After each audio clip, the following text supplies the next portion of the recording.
Okay, I think we're back. I think it got screwed up earlier because my internet went out, or maybe it was not even me. Maybe it was Restream. Maybe the server went down or something.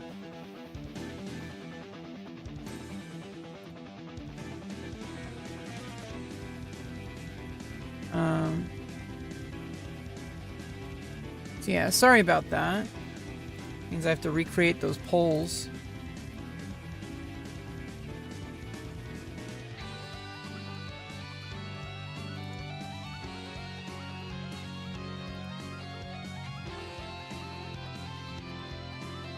Okay, we're live again.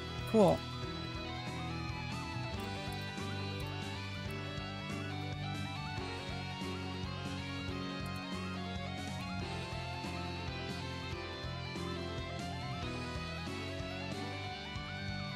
Okay, so let's make the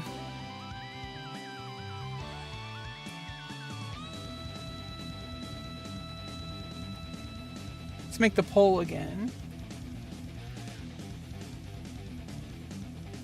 Which medium is your favorite?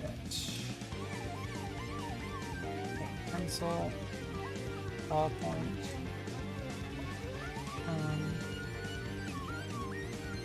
acrylic,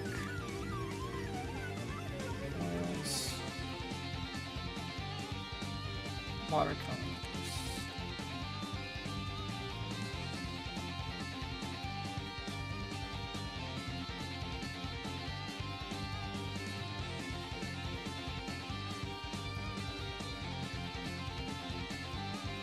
Okay, let's start that poll.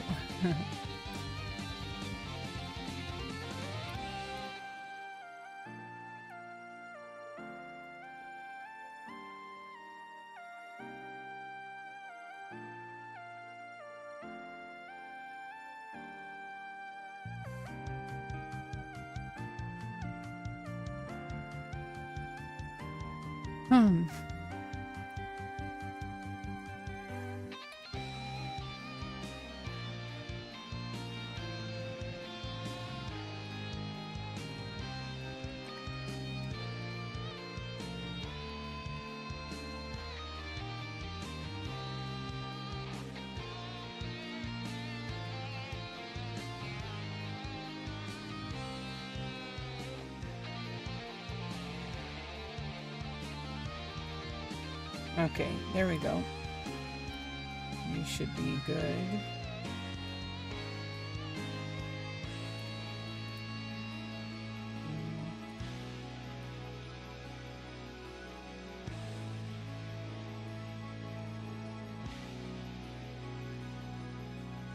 Yeah, we're live. Good. Good, good, good. Sorry about that, guys.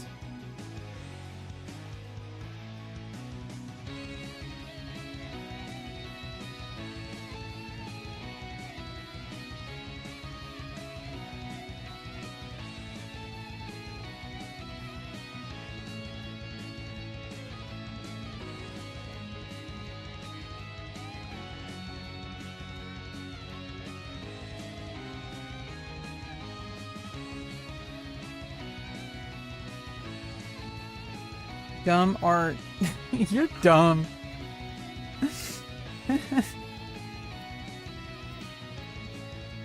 Just doing some doodling. How are you doing? Yeah, don't be mean to me. Listen to Isabel. Yeah. Don't be mean to me. I'm just some lady doing art. You guys want to see what I did earlier? I think the fixative is still drying, but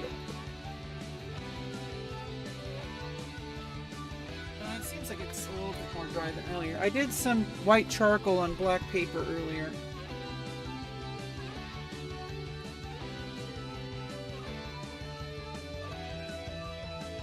You are dumb. Angel. Angel, what are you doing?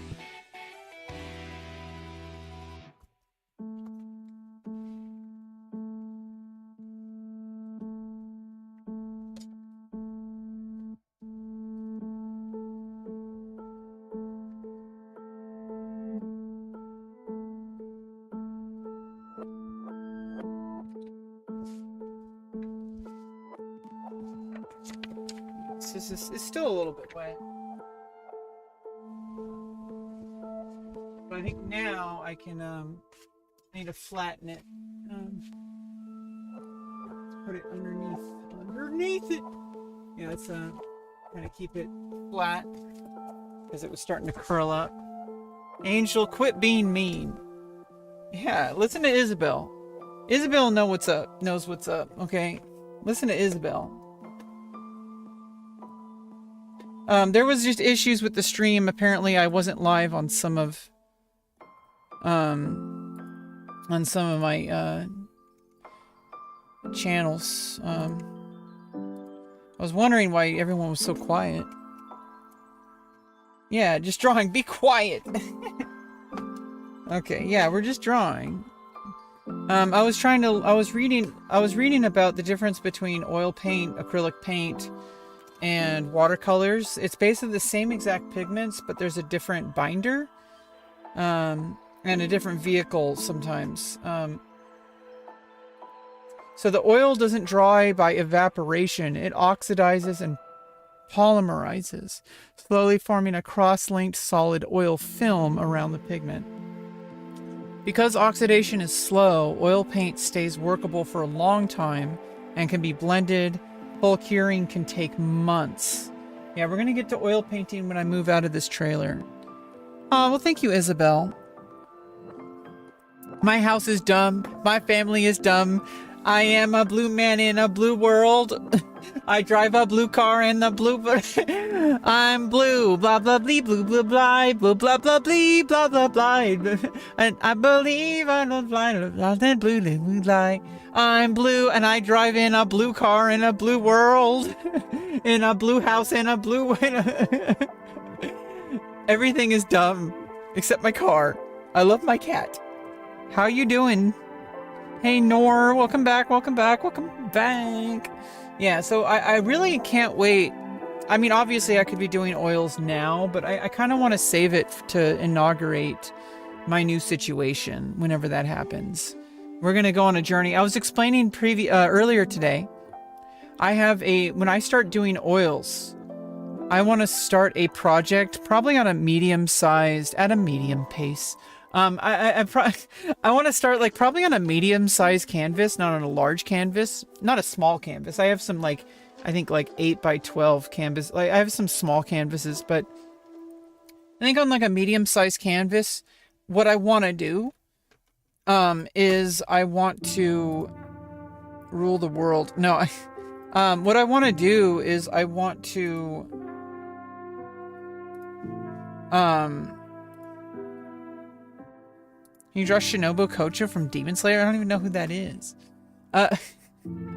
What I want to do is I want to have a project that will last at least 90 days per project, where I only paint for 30 seconds every 24 hours.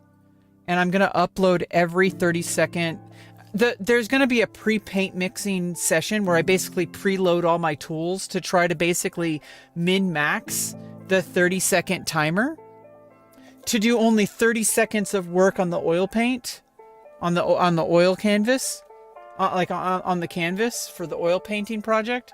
30 seconds per day for a minimum of 90 days. And my condition for ending after those 90 days is if even one more touch on the canvas takes away from the work, it'll be done.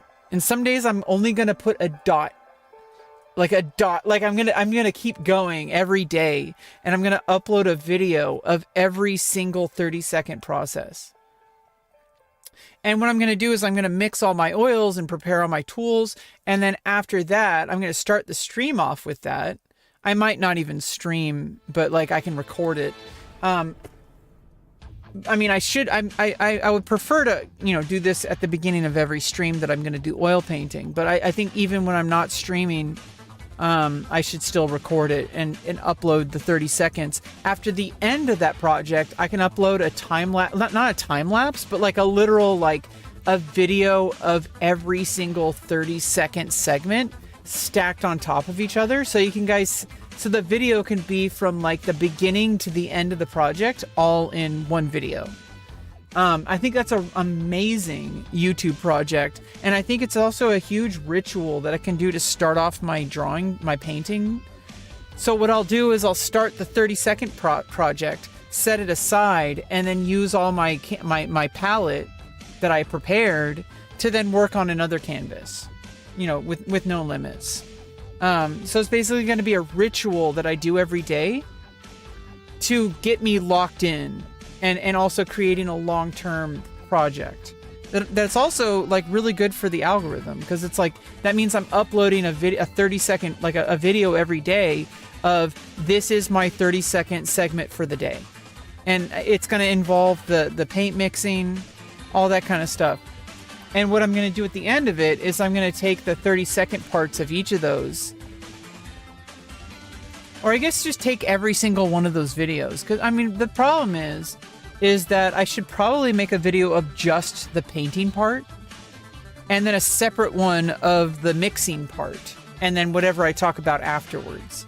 So that people, you know, as I'm uploading it, I'm going to upload those whole segments. Because it's going to be like a moment where I'm like mixing the paints, I'm talking about the work, I'm talking about my process, like Bob Ross kind of stuff, right? And like basically that stuff is valuable too, but I also, at the very end of that project, I want to have like a 30-second like increments of showing it from beginning to end over the course of 3 months or more. I want to try to constrain it to 90 days. And I think it's good because as that time goes on, I'm going to be uploading those videos, and that means people are going to be invested in it, and they're going to want to see how it ends. And the payoff at the end is going to be, there's going to be a completed work, and there's going to be a video that shows every single 30-second work strung together for one video. And I think that's going to be pretty awesome. I can't wait to do that. I'm going to start doing that when I move out of here. It's gonna be basically the first 3 months of finally living in freedom. I may or may not be able to stream at my new living situation, but we are going to make it happen. I'm going to find a place to stream. There are creator spaces. I might have to send some money. I mean, I might have to spend some money to get like a creator space, you know, rent out for like a few hours. But it also gives me a little bit of intentionality, right? So if I'm paying money to have a creator space, it means I'm going to make it count. So every time I go out to paint and do my stream, I'm renting out a space to do that. I would prefer not to do that, but like if I have to, I will. I'm not going to make any excuses. I want to continue my stream. At the very least, I want to continue making videos. You know what I say? I don't know if you're already, and I hope you are, because I saw one named Be Yourself or something like that. You didn't look well. I mean, I think sometimes it's just I'm really tired. And I'm going through a really tough time, but I'm showing up anyway. Hope you're all right. Yeah, I am all right. I got help. I have help on the way. I'm working with multiple agencies. I'm with a regional center, and they have multiple agencies. They're giving me like behavioral coaching, but also I am on wait list for housing programs. One is very promising, but I just started it in December, and they're looking for a host family or a host person to basically give me a room for rent, but they're going to be approved. They know how to work with like developmentally disordered people. They're approved. They go through a screening process, and they have access to additional resources.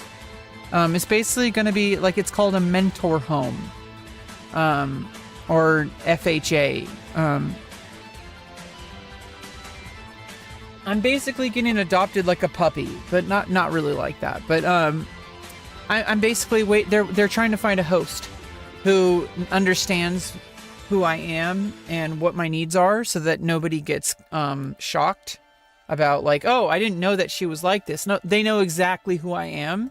I have a profile. They're trying to screen to find the right people where there's not going to be any issues. And they told me that like I'm a very strong candidate.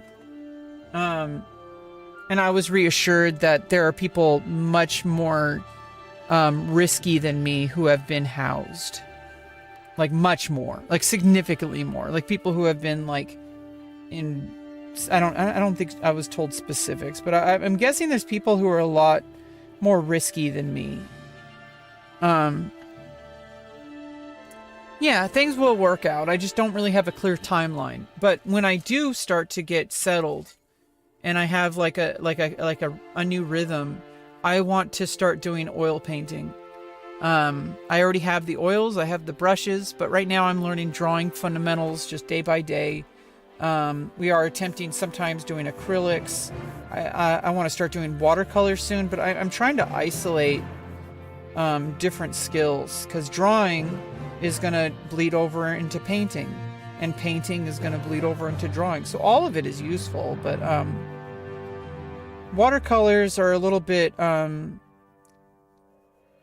it's more punishing than a lot of mediums, apparently. Like, it's actually like more punishing than acrylic and oils, but the ease of access is a lot, like the barrier of access, like the entry point for watercolors, it's literally like I could carry it with me in a tin can, right? So it's like, I like the minimalistic, like a mechanical pencil or like a ballpoint pen or like a little tin with like, you know, a little like portable brush set with like, you know, some kind of cup for water. You know, like watercolors has a low barrier to entry, and I think it's going to force me to learn color values very well, which will then bleed over into acrylic and into oils. So it's all connected. There is no like failure. There is no like, oh, I should be doing this. Like, no, anything I'm doing is going to carry over to other mediums. And I'm trying to isolate mediums the best I can, because doing too many different mediums might be a little bit risky, but I still think the bigger risk is to not show up at all. As long as I'm enjoying the process, if I'm having fun, then I'm showing up, and I'm at the very least passively learning, which is better than not learning at all. But you know, this process has really been draining on me. This housing situation has pretty much destroyed my life. But we're working on repairing it. Yeah, so the oil doesn't dry by evaporation. Oh, because oxidation is slow, oil paint stays workable for a long time. But like, that's what the 24-hour, like 90-day project, it's going to practice having patience with oil painting. Because a lot of the times, if you really want to get like extremely elaborate work, especially for archival, but like doing, you know, allowing the paint to dry for 24 hours before you continue painting is a really good practice. And the thing is I'm getting the best of both. I'm doing a 30-second a day, you know, sprint, like where I have like and it involves planning. I need to know what I'm going to do before I start the timer. I can take as much time as I want to mix the oils, to prepare all the brushes that I'm going to use, or the palette knife, whatever. And I'm going to have them lined up, and then start the timer, and then go in and do what I need to do for 30 seconds. As soon as the timer goes off,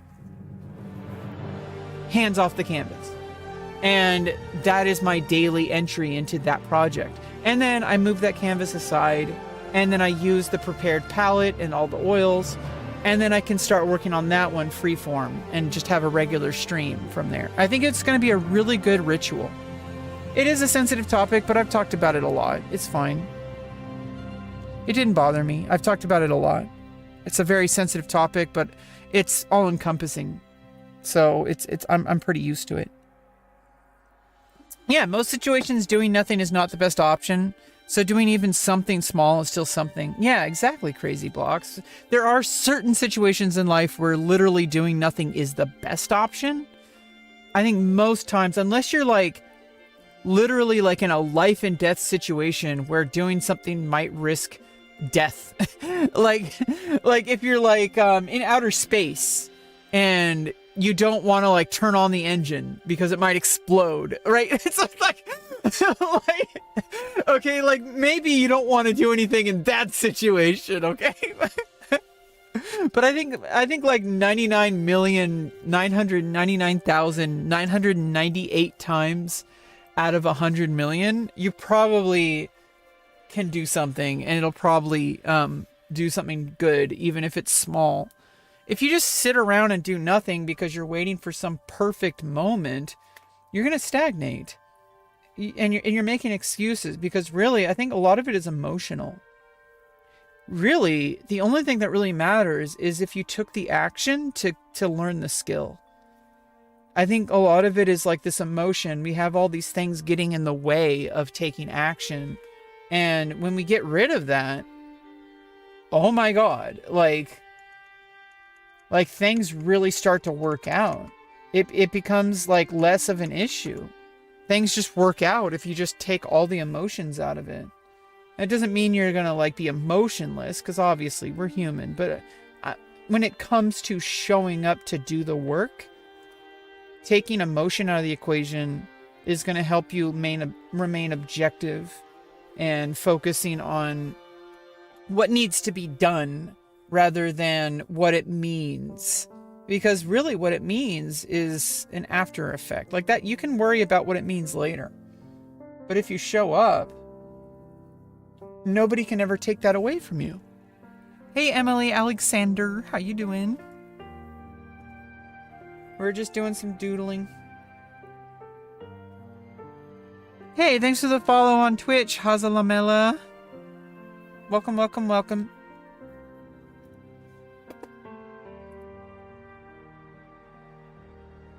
Wait, why is there an error on YouTube? What is going on?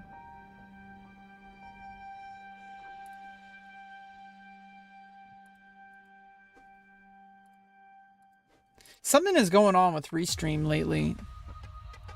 I don't know what it is.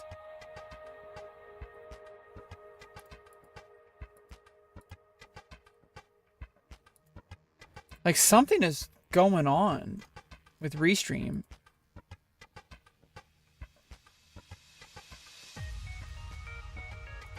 Maybe I should just not really worry about it. I'm live on both portrait and landscape right now on YouTube, so there's been problems with Restream lately.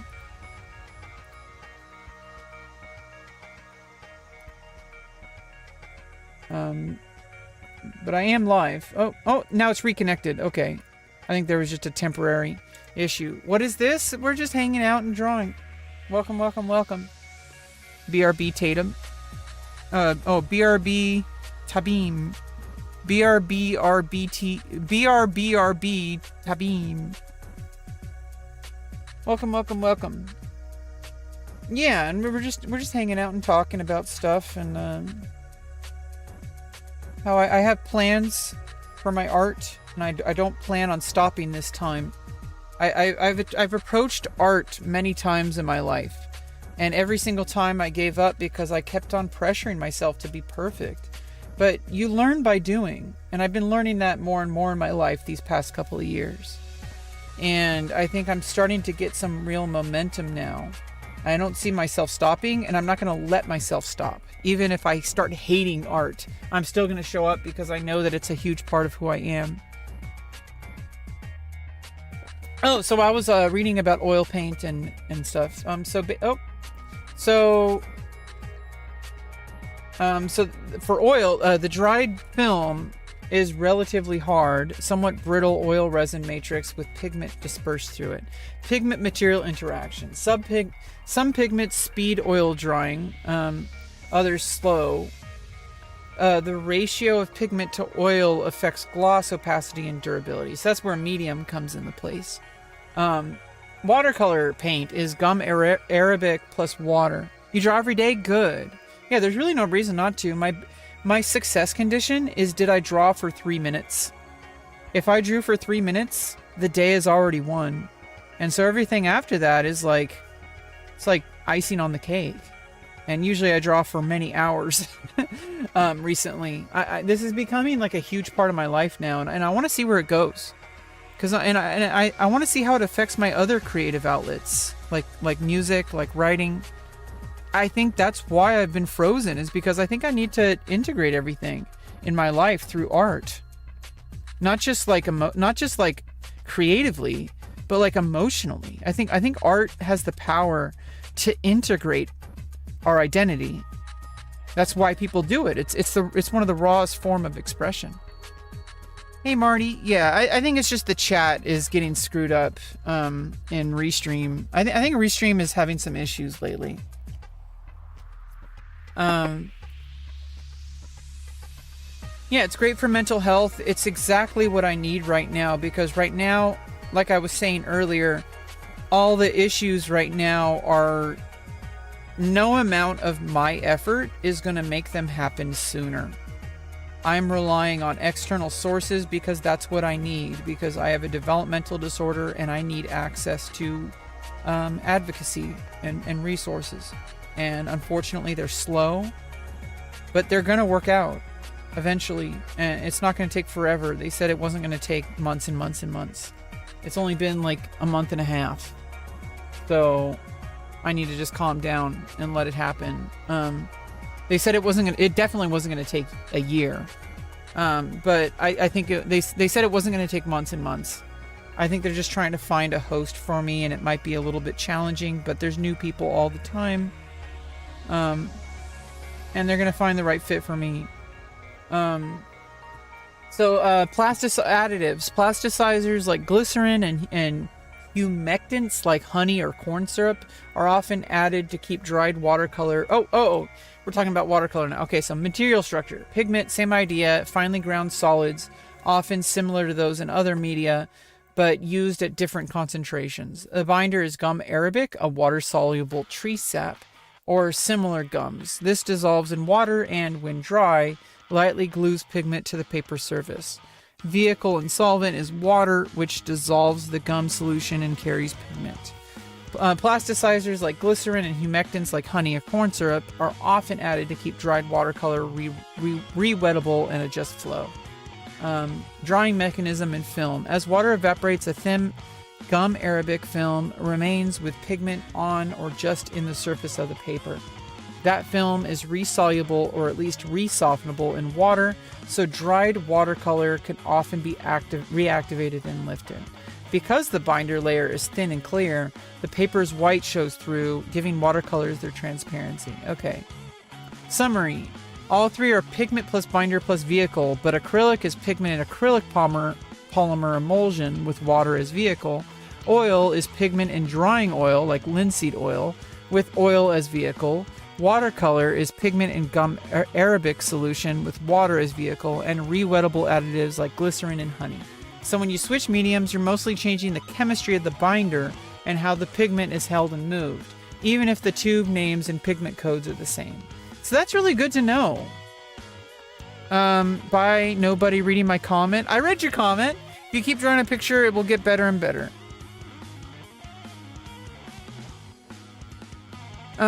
Anyway, I have to go. It's 1:52. Well, thanks for stopping by, Crazy Blocks.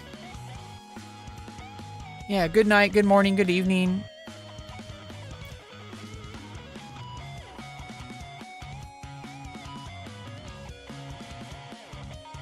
BRB, I read your comment.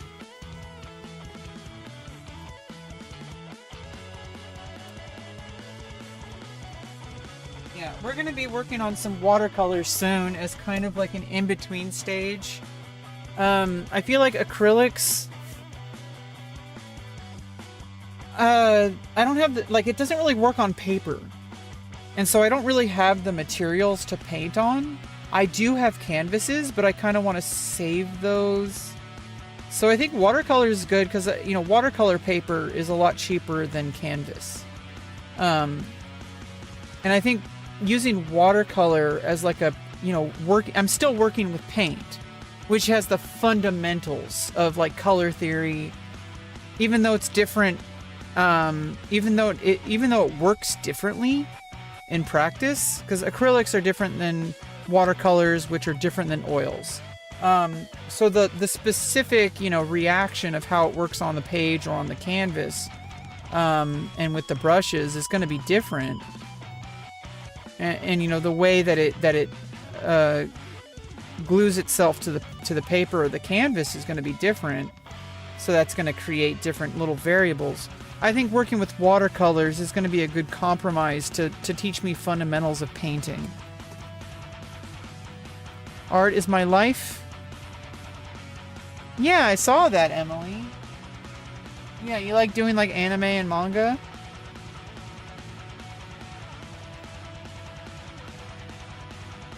Yeah, animation is like a whole different ball game.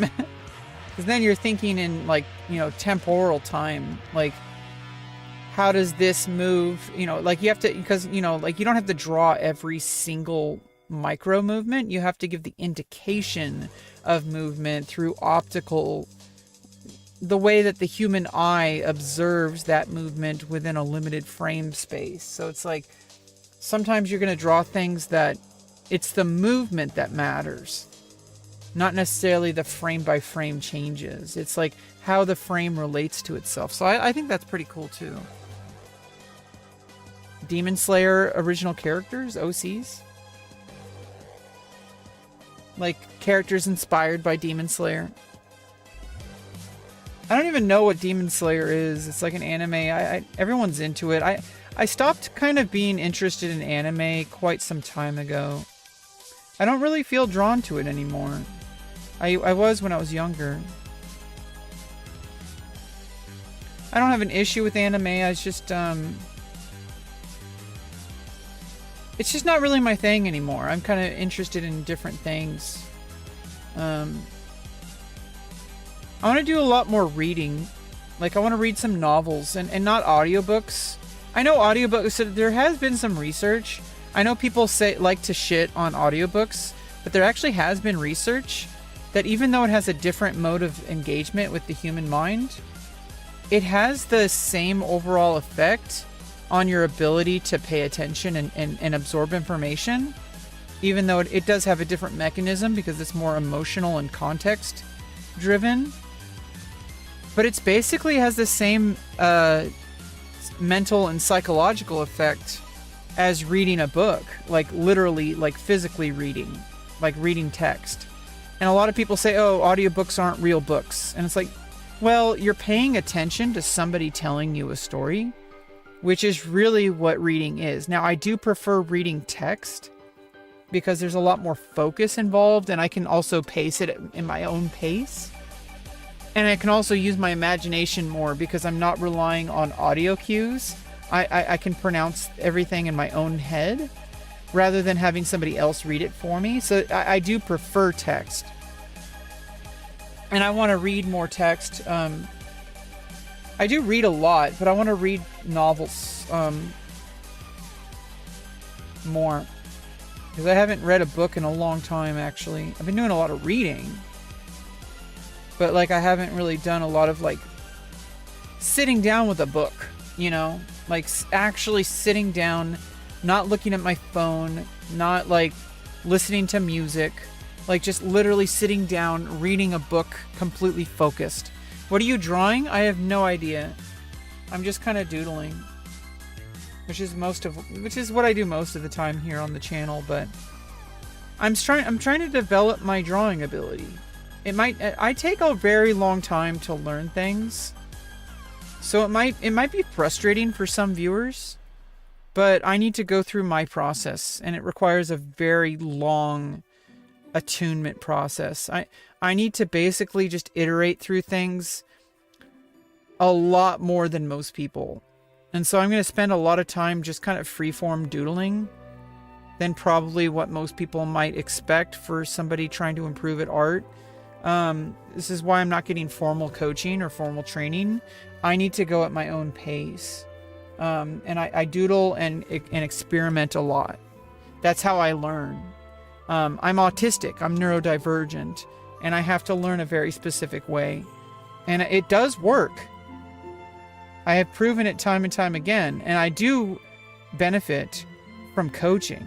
But at this stage, I can't really benefit from coaching because I need to attune myself to the art form until I get to a stage where coaching can actually work for me rather than against me. Because right now, coaching would upset my pacing, because I would have to go at, obviously a good coach is going to go at your pace, but I'd have to be spending money on a coach. And I don't want to, I would feel rushed. I would feel like I'm not involved in my own attunement. Right now I'm in an attunement phase, which is the very beginning. And when I'm at the beginning, that's the longest one. Before I can begin coaching. Once I can begin coaching and I can benefit from coaching, that's going to be like, the lifelong journey that's separate from the attunement. But right now I'm in an attunement phase. So basically I am trying to get myself to integrate art into my daily life, which is going to take a very long time before I can really start working with a coach. I want to work with a teacher at some point and improve my fundamentals. Obviously, a lot of stuff I can do on my own. I can self-study. And I am self-studying right now at my own pace, though. And that's the key difference, is like with a coach, I feel like I need to attune myself to it on my own terms. And then when I'm ready, I can work with a coach and I can go even deeper. Because then I'm in somebody's, their own course, their own voice, and I can benefit from it without losing my own momentum, without losing my own voice. Because I need to establish my voice first. And that's what I'm trying to, well, thank you, Juan. Juan Rojasm. What's a Rojasm?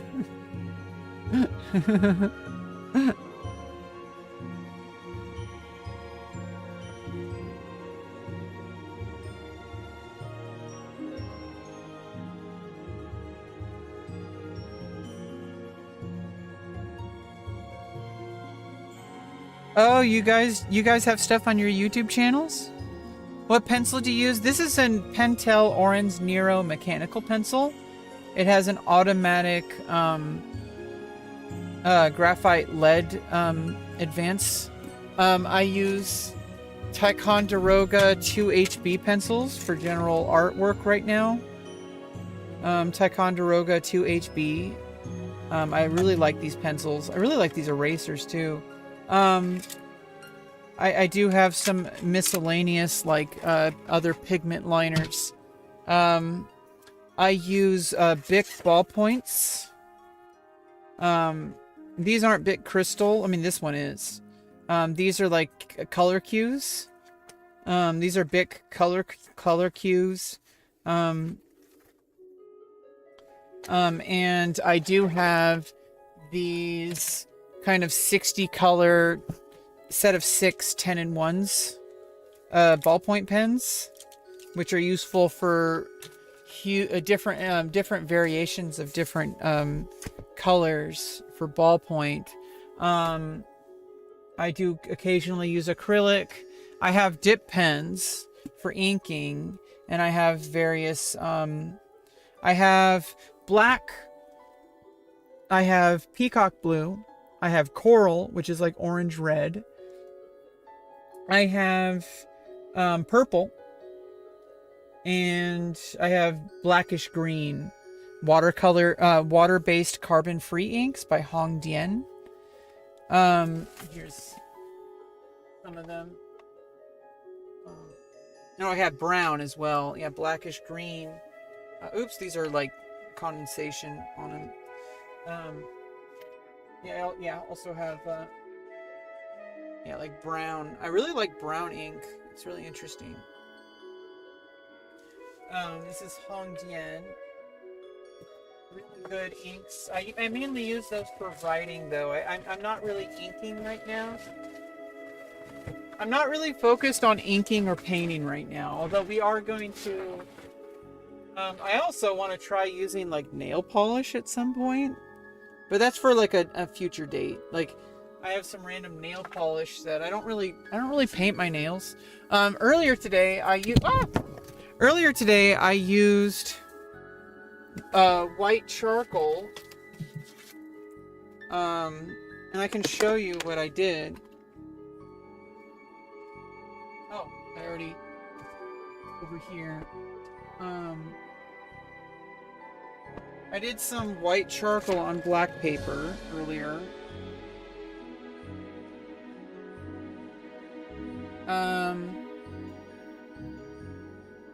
You didn't encounter the 12/12/2012? Yeah, don't give up. I'm so sad how fast time flies. I kind of wish I was more consistent with art.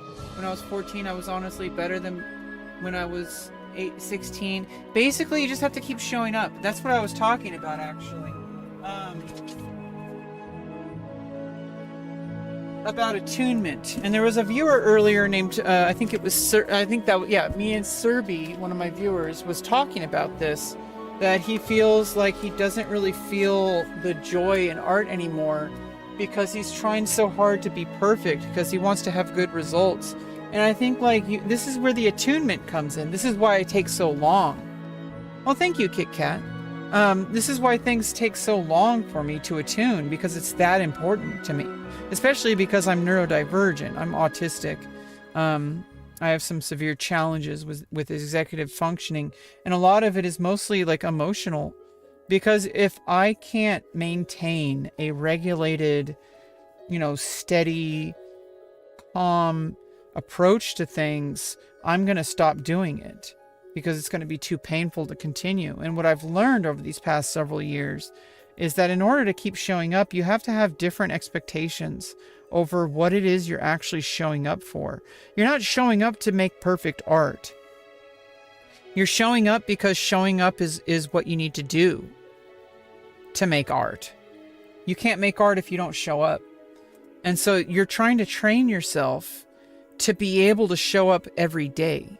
And so this has actually been researched about being able to maintain, for studying, for improving at something, like going to the gym, or at an art form of some form. To learn any skill, you have to show up consistently, even if it's only for 5 minutes a day. So I set a success condition as asking myself, did I show up to draw something, anything, to do anything whatsoever related to the craft of art for 3 minutes? And if I did, then that's the success condition. I already succeeded today. I have been drawing for significantly longer than 3 minutes today, but that's not the point. The point is I showed up because the barrier, the success condition is not, did I make a super awesome art piece today? Because that's too subjective. It's too loose. It's so easy to say, oh, well, I did badly today because I didn't create a perfect piece of art. I didn't finish it. And you're going to put all these extra layers of failing conditions. Your only success condition, your only condition at all is, did you show up? Now, what you do when you show up is going to fluctuate, because some days you're not going to be able to do much but make random marks on the page. And that's fine, because your success condition wasn't, did I do perfectly? Your success condition was, did I show up? And when you do that, it means that you can start over time guiding what you do when you show up. But you can't do that at all if you don't show up at all. This channel is so supportive. Aw, thank you, Emily Alexander. Training yourself to show up every day. Even if you're sick in the hospital, you can still do something for 3 minutes. Now, maybe not, obviously. You shouldn't force yourself, and definitely don't injure yourself. If you're in, this is also why developing good habits is good, and keeping yourself relaxed. Because if you injure yourself because you're having too much tension in your body or something, then you're not going to be able to show up as easily. But if you set 3 minutes, that's something you can do even if you, obviously if you're in pain, you need to actually stop. But 3 minutes, I'm pretty sure you can draw for 3 minutes even when you're actively recovering from an injury. You can do something. You can hold a pen with your mouth. Okay, for 3 minutes.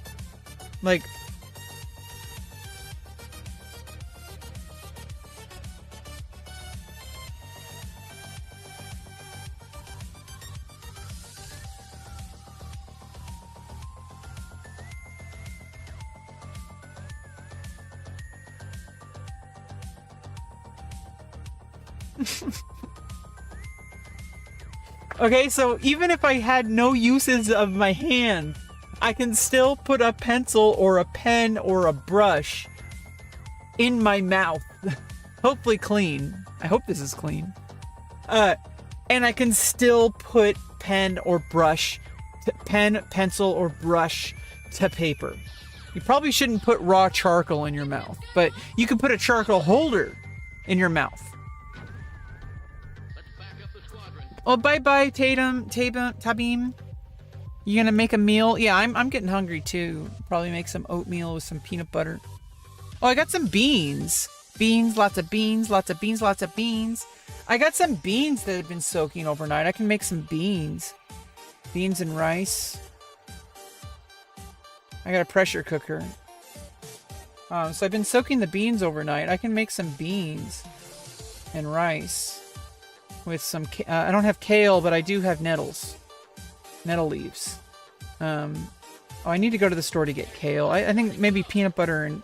oatmeal and peanut butter for now, but for dinner, I want to make the beans.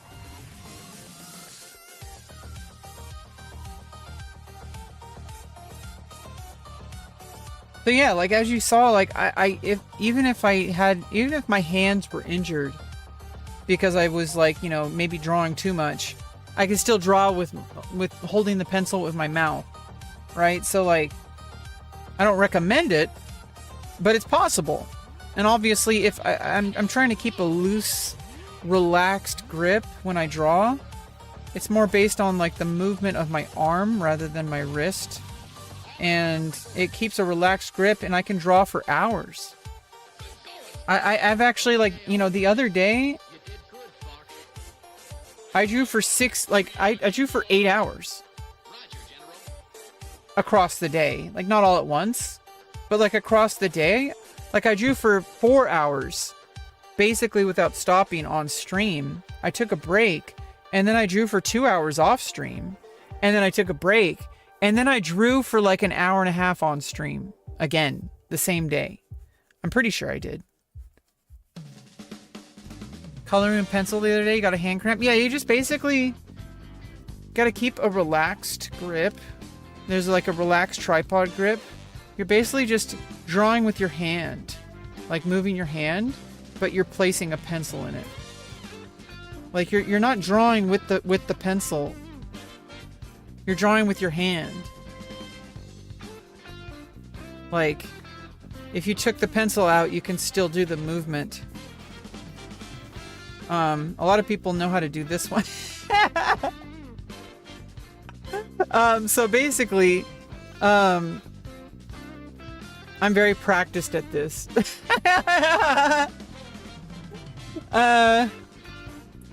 Damn, girl. So basically, you're basically drawing with your hand. You're not drawing with your wrist. You're not drawing with a grip. You're drawing with the movement that your hand is providing. And so, like, you're basically just, you know, instead of like this, you're just angling it differently. So it's like, instead of going like this, like you could even still draw like this, right? Literally just moving your hand from your arm, like your elbow, like you could draw at that angle if you really wanted to. But basically you're drawing with your hand. By moving your hand, you're just putting a pencil in there, and then you're slightly rotating it however you need to. And then that way you can and you can get a little bit more precise with the tripod grip, obviously. You can get more precise. You don't have to just keep it loose like this. You can then bring in your fingers to kind of have more precision, right? I spit on it a little bit. There's a little bit water now. There's a little bit of saliva on the page now. Just graduated. You're sitting here wondering, where did the time go? Damn, well, congratulations.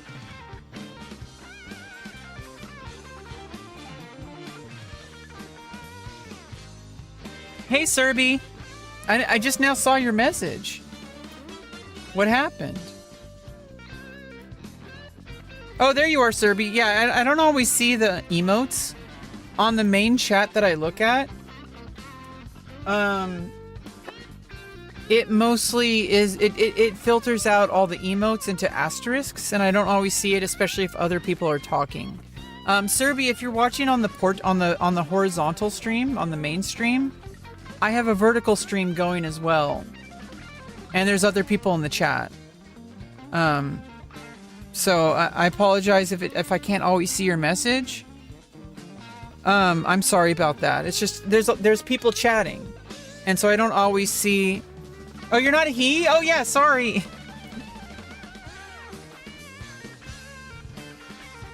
Oh, Serby is a girl name? I didn't know that. Yeah, sorry, Serby.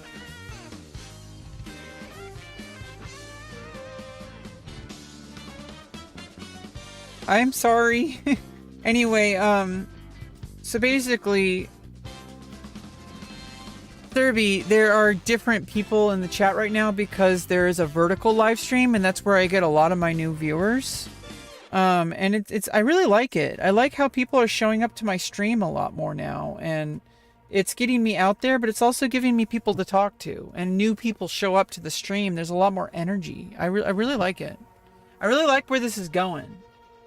I thank you guys for so much for your support and chatting and just being here to hang out with me while I'm working on my art. I really like it.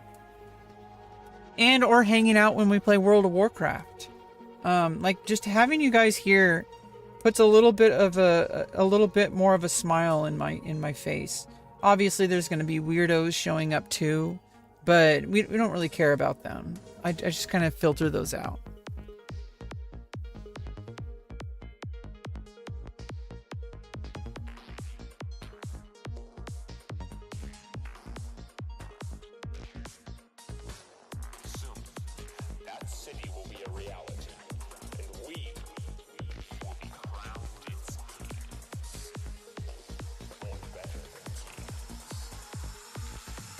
You have Emily Has Been Hotel Energy? I don't know what that is.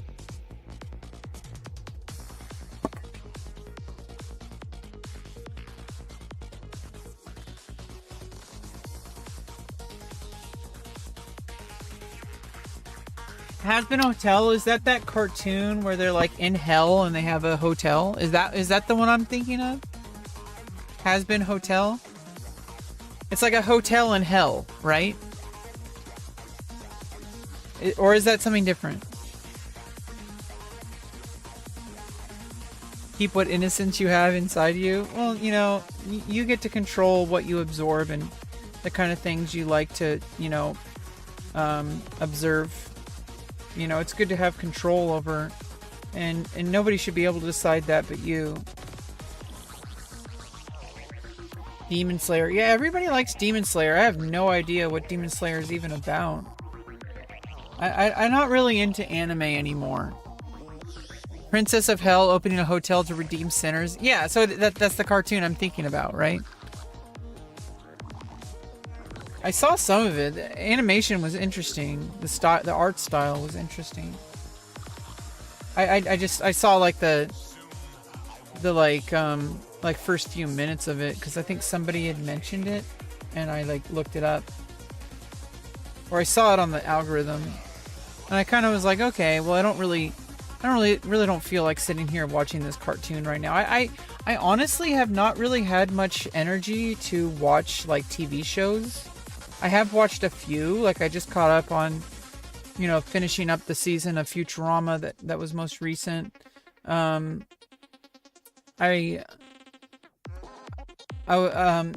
just having a really hard time consuming media right now, other than like, you know, YouTube videos are something I've been watching lately, especially about art. Like when I'm not drawing or painting, I'm watching videos about like, you know, master classes, about stuff.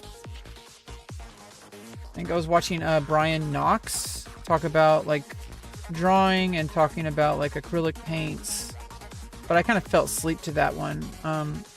Watching some Bob Ross talking about, there was a video collection, it was a montage of him only using the knife, and that was pretty educational to like learn how the knife works in oil painting. Like that was very deliberate. Like isolating that specific tool was kind of useful.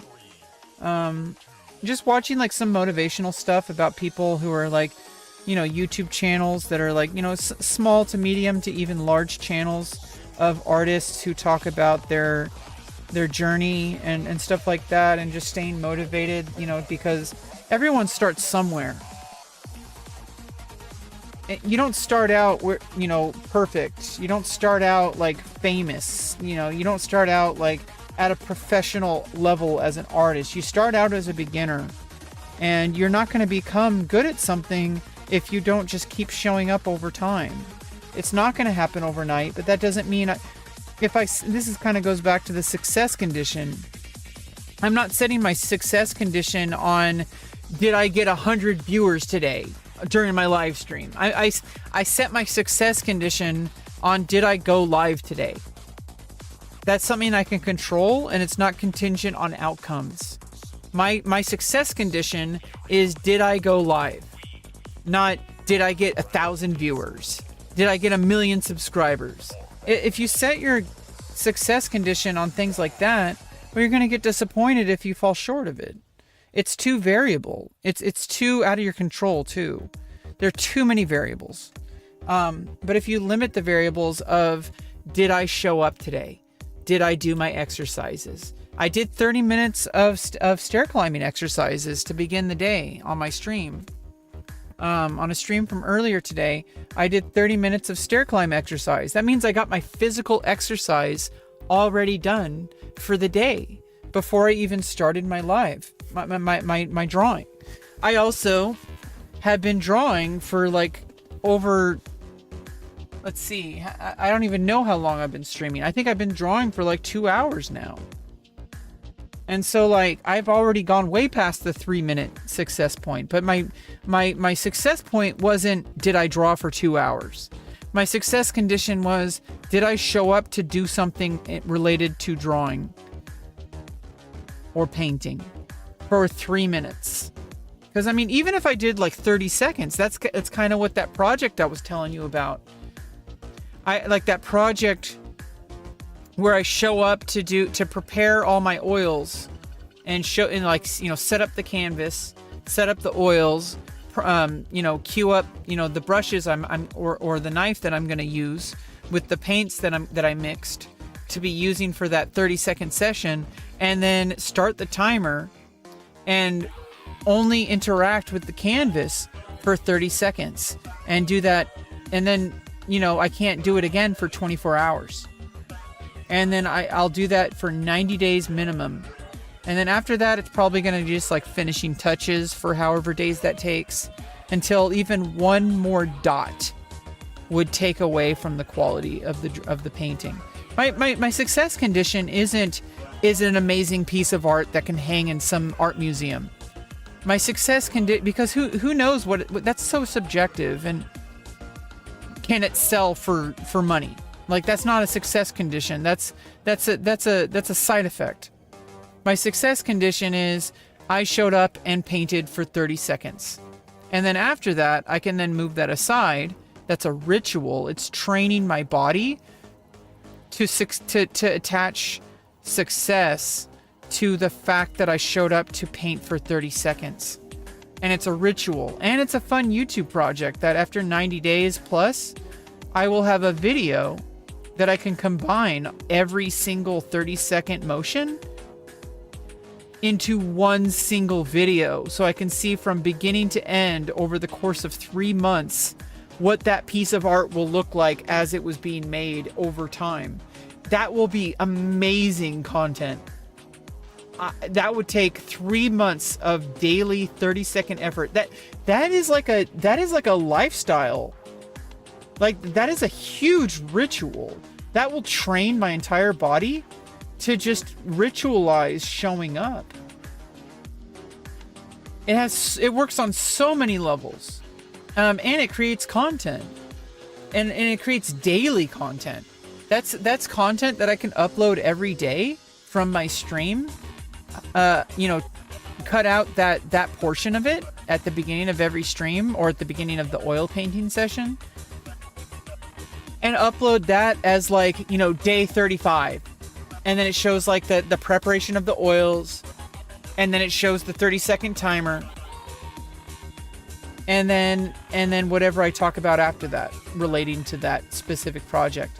And then at the end of the project, at a minimum of 90 days, I do the finishing touches, and then I take the 30-second montage, the montage of every 30 seconds.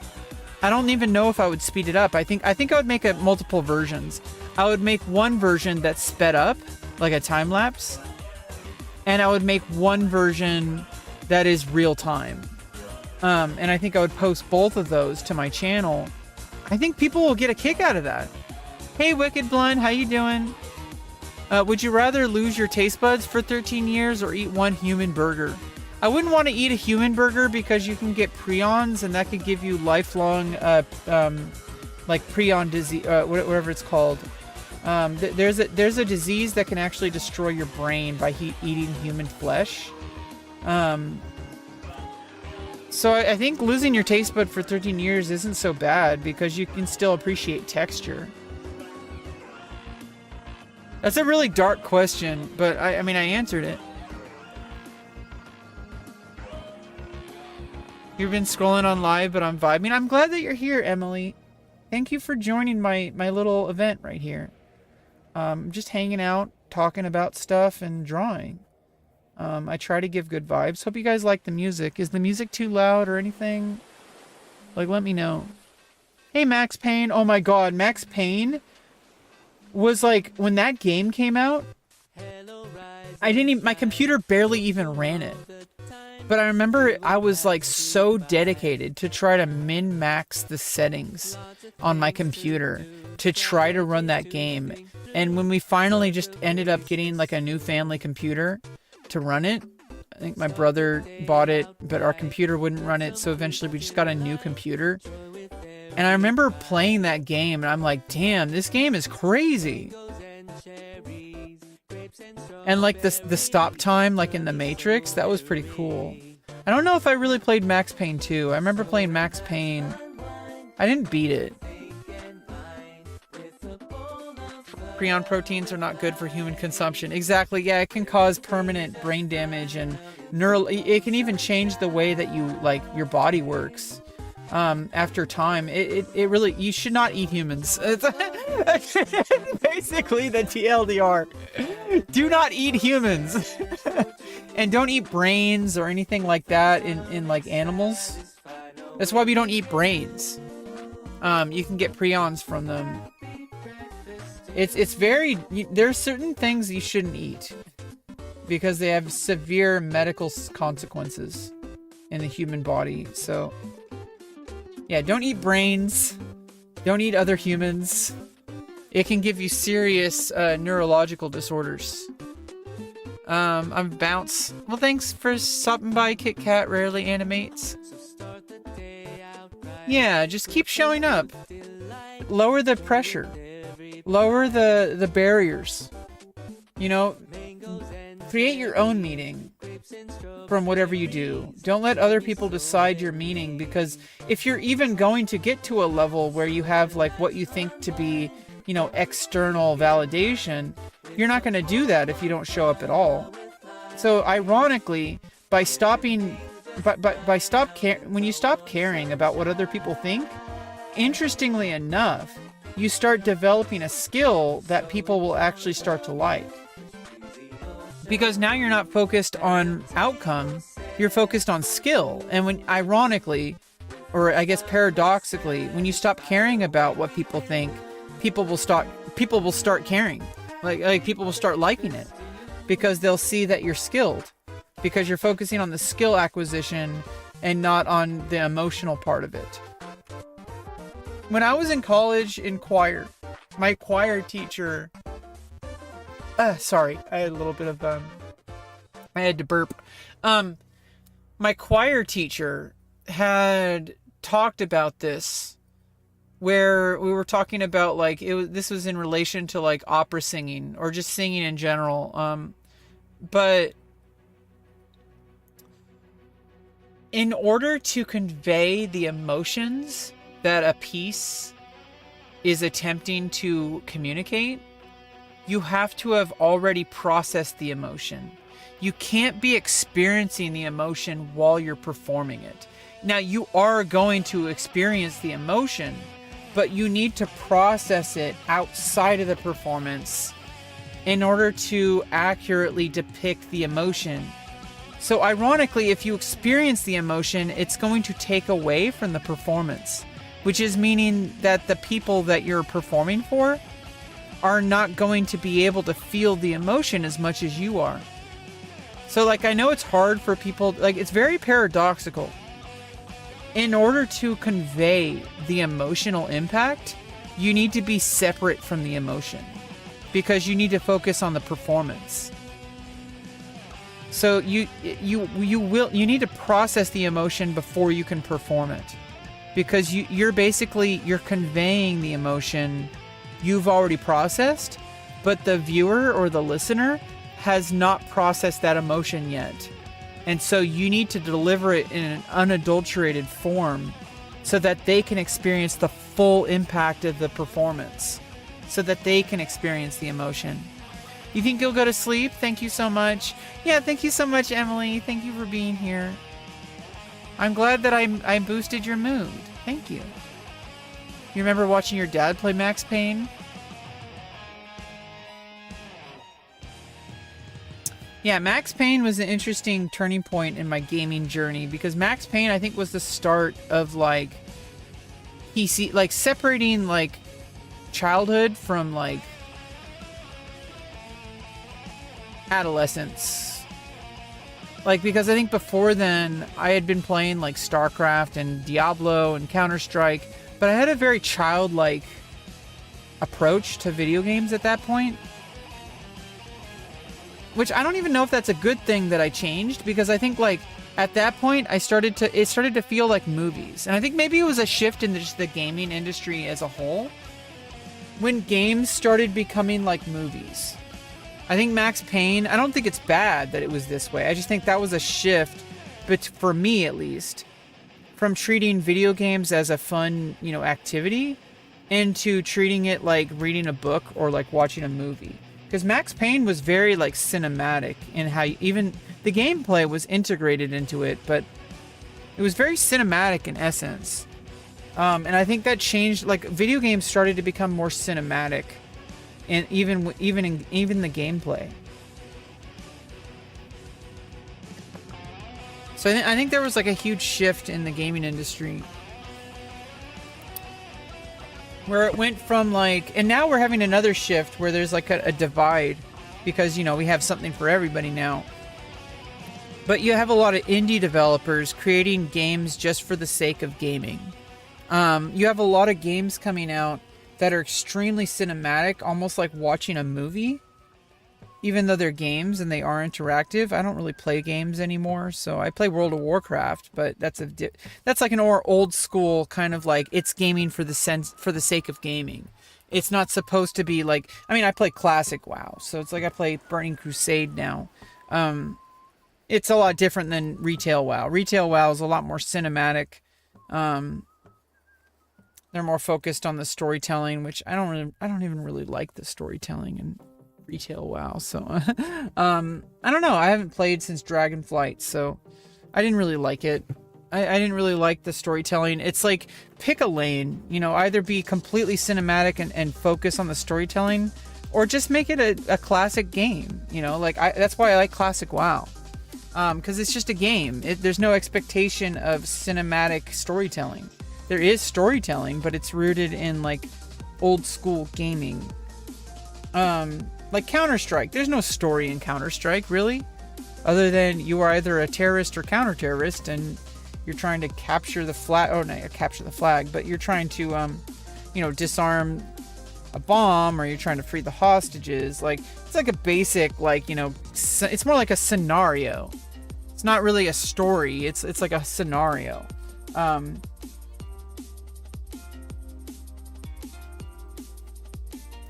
And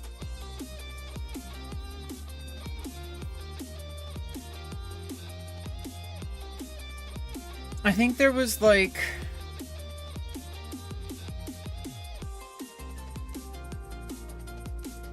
There was a point where just gaming became more like watching a movie, and that's where I kind of fell.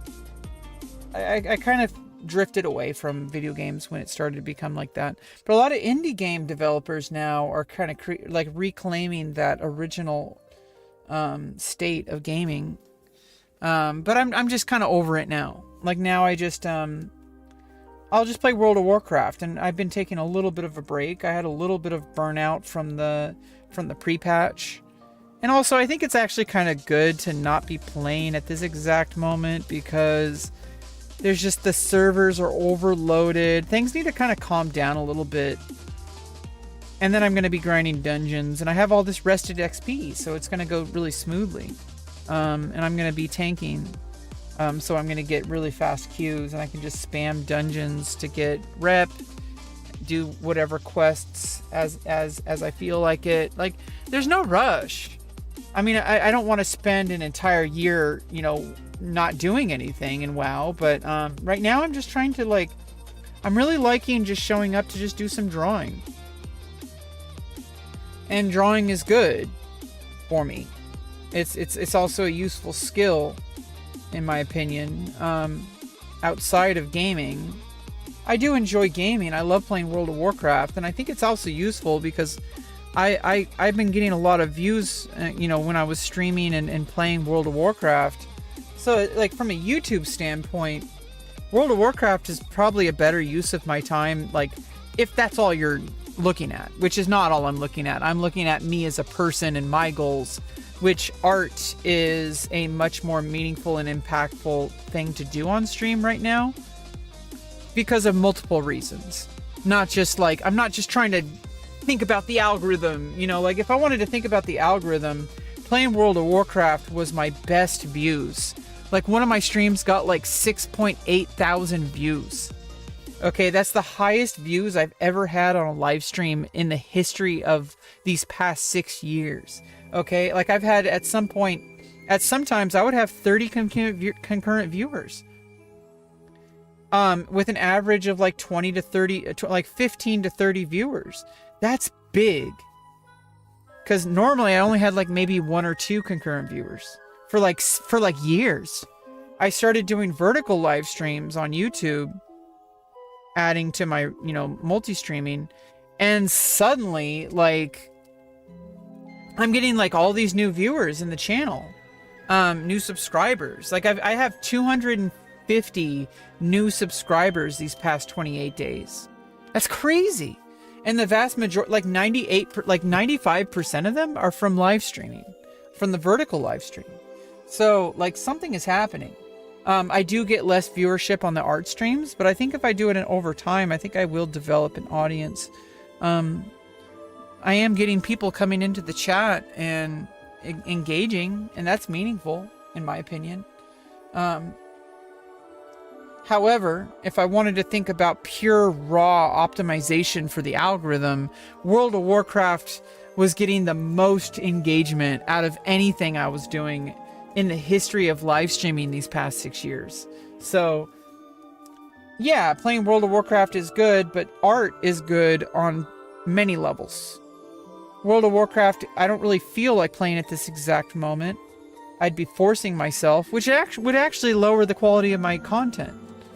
Because if I'm forcing myself and I'm like, oh, I wish I could be drawing right now, I'd rather be drawing than tanking a dungeon right now. Like, that would affect the quality of my stream, which means I would probably get less viewers anyway. So it's like, I'm just going to optimize based on where my energy is. And my energy is in art right now. And so, yeah, I might be in the short term getting less views, but I'm not even factoring in views into why I'm doing art in the first place.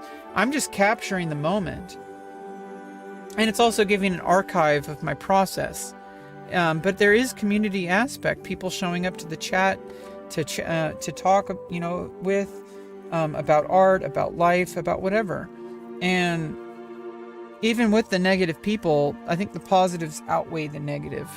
And there is a slow, steady climb in viewership. I think I'm fostering an audience. I think people are finding my streams. The algorithm is pushing it because of my YouTube shorts. You know, so like, I think I just need to stick with it. It doesn't mean I'm going to forever I'm never gonna play World of Warcraft again. But I feel like right now it's kind of not the center, and art is the center of my channel right now. And especially when I start doing that 90-day project, that's gonna be insane. And especially at the end of it, I want to see what it looks like over the course of 3 months. What finishing an art piece 30 seconds at a time looks like. And we're going to react to it on stream too. I'm going to watch it on stream. And we're going to watch through the whole process all in order. And then I'm going to put up a video of me reacting to it. In addition to just the video itself, right? It's going to keep feeding into itself. I really love how, you know, my content creation is starting to go into a place that it's never been before. Like, you could say objectively I'm a small creator, obviously. But I reached over 1,000 subscribers. In my mind, I'm succeeding because I'm showing up. So, no amount of subscribers, like, even if I was only making 1 subscriber a year, I'm still succeeding because I'm showing up to do my content. Because I made the success condition 0 barriers of entry. My success condition is, did I show up for at least 3 minutes to draw, even off stream? If I'm streaming, that's just a side effect. Like, my success condition for the stream itself is, did I hit start streaming? Did I go live? Even if I went live just to, like, say a few things for like 3 minutes. Like, 3 minutes is such a small amount of time that it would be crazy not to do it. And also, 3 minutes is also so short that naturally I'm gonna want to do longer. I'm gonna be like, dude, I already started. Why would I only do it for 3 minutes? Like, so basically it kind of feeds on itself.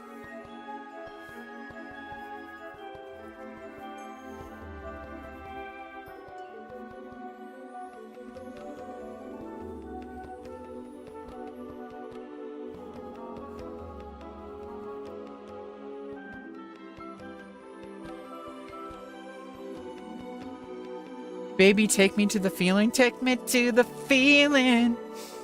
Your positivity is contagious. Well, I'm glad, Serby. Yay. Thank you so much for being here. I really appreciate your support. You keep showing up to my channel. It makes me feel really special.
I think this one is just about finished.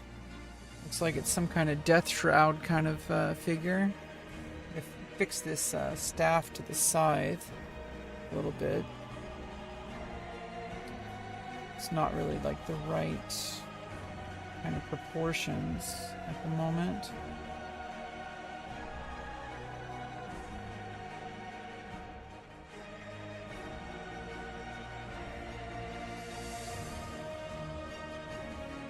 Yeah, it's basically I made like a death, like Shikigami, Shinigami, not a Shikigami, that's different. It's like a paper demon doll thing. This is like a Shinigami,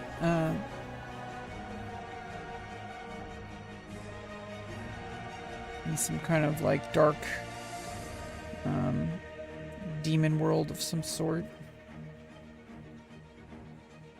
I don't really know what all this is. It's like something in the background. A little bit like kind of just doing bare gesture to indicate ideas at the moment because I'm just sketching ideas.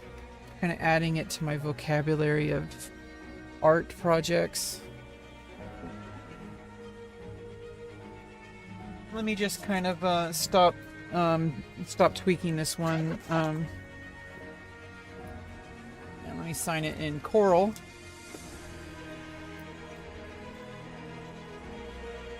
Okay.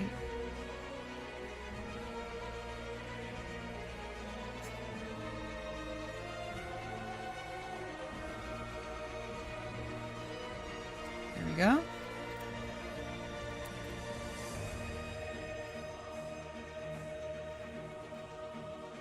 I guess I should put the date. 2026-02-16.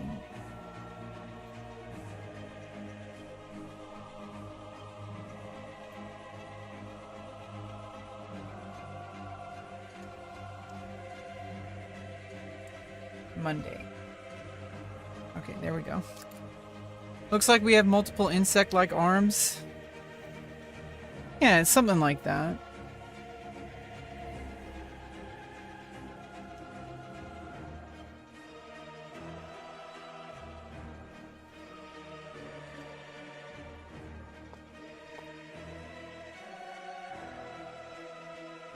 Yeah, I think I did 2 pieces today.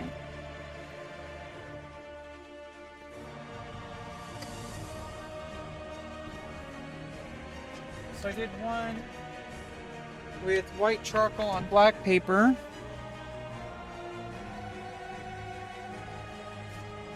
And this has the fixative on it.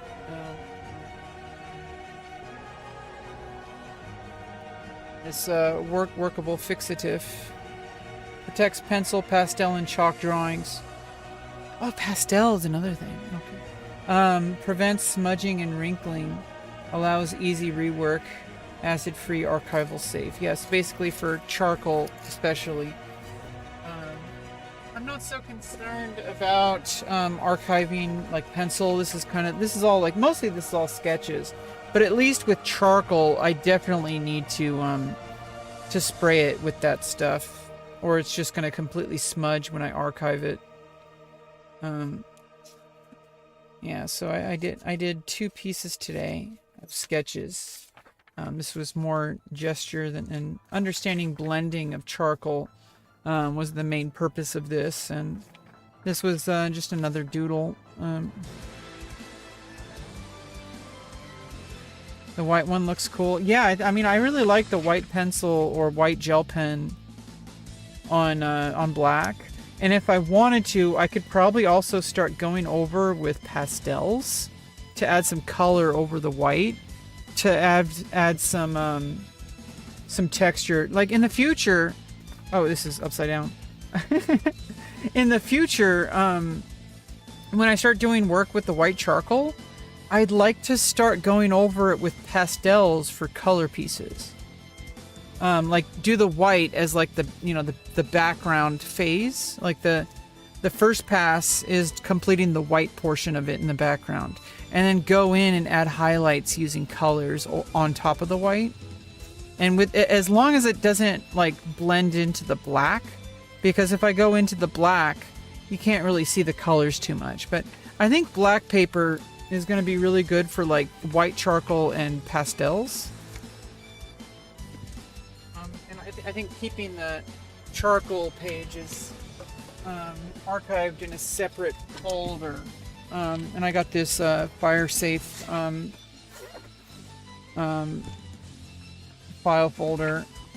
I'm going to set it up as a full like art studio setup eventually. Like putting stuff in there so that I always have art supplies ready with it too. I think separating charcoal from the pencil and ballpoint.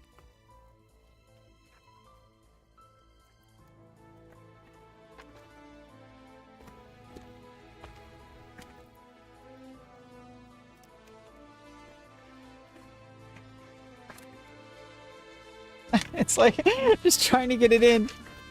That's what she said, literally. I literally said that.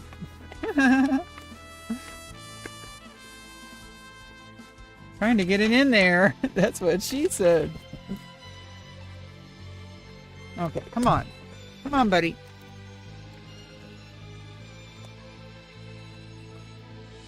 Or do I need to start the next folder? Yeah, let's just do the next folder.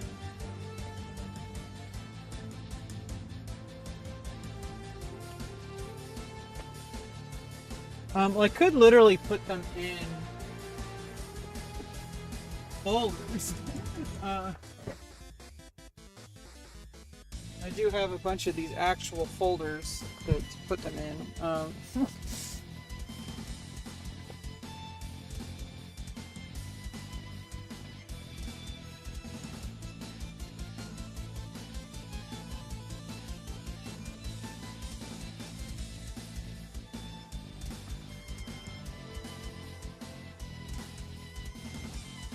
This is the one I did a few days ago, or was it yesterday?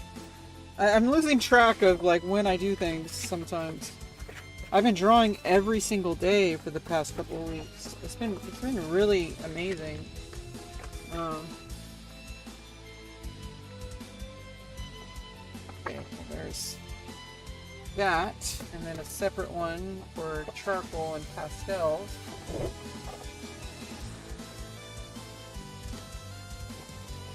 Not really ready to work with pastels yet. Let's just work with the charcoal for now. And I could get some black charcoal as well. Charcoal pencils. They're different than graphite.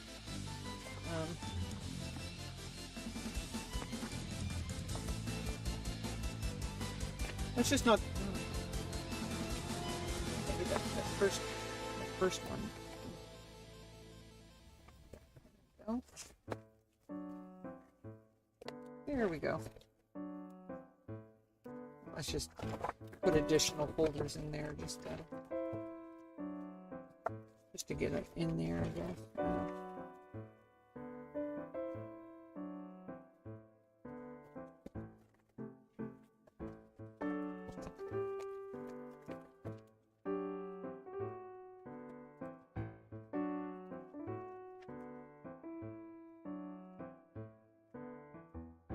There we go.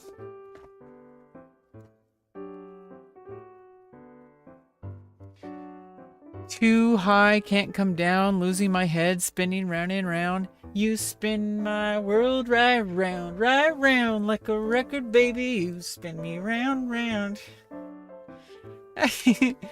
Wait, you spin my world right round, like a record, baby. You spin me round, round. Okay.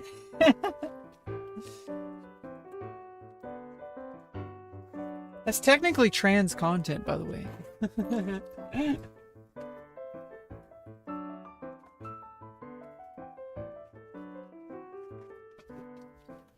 Okay.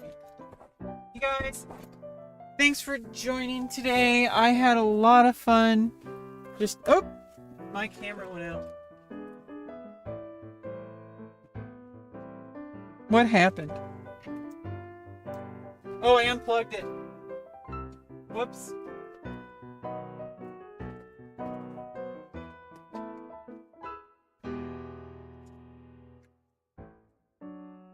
Chat. Chat. What's up? I think I had a great time. I know I had a great time. I hope you guys had a great time today. Thanks for being here. Thanks for joining. Thanks for hanging out and chatting with me. I think it was super awesome. I think we got 2 whole drawings today, and I think that was good. Just having something to continually show up to do, and hanging out and talking about stuff, having artwork to show for it. But like I said, that's an after effect. Like, the main purpose is that I'm showing up and I'm drawing or painting, and I'm doing it. I'm doing it. I'm doing the thing. Let's go. I'm succeeding. I'm succeeding. Let's go. Anyway, bye chat. Hope you have a great day. Mwah.